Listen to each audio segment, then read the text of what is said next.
అరే సుబ్బారావు ఇదో మాట. అరే పుస్తకం పారేసుకున్నాడే.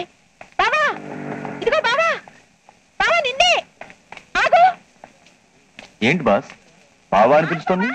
పంప తీశాడు మరదలా? అది మరదలై ఉండదే, మరి ఆ కళ్యాణ్ గడ్ ఏదో సెటప్ చేసి ఉంటాడు. బావా ఆగు బావా. బావా కళ్యాణ్, మార్నింగ్ సార్. ఆ అమ్మాయి నీకేమన్నా మరదలా? అబ్బాయి కాదు సార్. మరి బావా అని పిలుస్తున్నది ఏమిటి? నిన్నటి నుంచి నన్ను అలా టీజ్ చేస్తుంది సార్. ఏంటి బావా పిలుస్తున్నా వినిపించుకోకుండా ఎలా వచ్చేసావు? Good morning sir. షటప్. కాలేజీలో చేరి రోజున్నర కాలేదు, అప్పుడే సీనియర్స్ ర్యాగింగ్ చేస్తూ గురువులకు భంగనామాలు పెడతావా? నేను ర్యాగింగ్ చేయడం ఏంటి సార్? ఇప్పుడు అప్పుడు ఏమని పిలిచావు? బావా అని. అదేమిటి ర్యాగింగ్ కాదా? బావా అంటే ర్యాగింగ్ ఏంటి సార్? ముసుకురము ప్రధానాచార్యుల వారితో వదపోవడములా? బావా అంటే తప్పేంటి? అవ్వా సుచిత్ర ప్రధానాచార్య, ఈ పిల్ల కంఠకావరము. నేనేమన్నాను సార్? ఆయన అలా పిచ్చి కాకలు రెచ్చిపోతున్నారు. ఏమిటి ఏమిటి?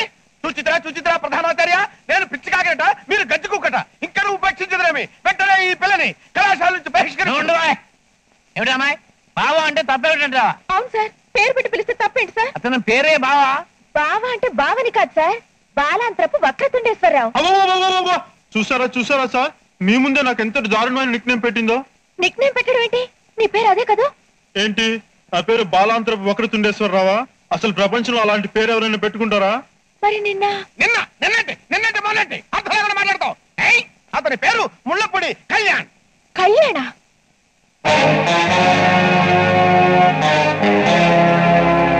ఇంకొకసారి మామ బావ అని స్టూడెంట్స్ నిక్ నేములు పెట్టి ర్యాంకింగ్ చేశావు, తీసి చిన్ని పంపించేస్తాం. Take care. ఎలా ఉంది మా మేస్త్రి దెబ్బ? అర్థం కాలేదా? మమ్మల్ని కూలీల్ని చేసి ఫూల్స్ చేసావుగా, దానికి ఎన్కౌంటరే ఈ బావా. That is Kalyan. Just minute. ఎలాగూ 10 మందిలోనూ బావా అని వరుస కలిపేశావు, అంచేత నేను వరుస కలిపేసి మరదలు అనేస్తాను. అండ్ చక్క బావ మరదల్లా ప్రొసీడ్ అయిపోవచ్చు. ఏమంటావు? ఇంకేమంటాను? సరే అంటాను. ఓహో నా మరదలో, నువ్వు ఇంత త్వరగా చెండ ఊపేస్తావు అనుకోలేదు. ఇప్పుడు నా కాళ్ళు చేతులు ఆడడం లేదు. నేనేం చేయాలి? సాంగ్ వేసుకోవాలి.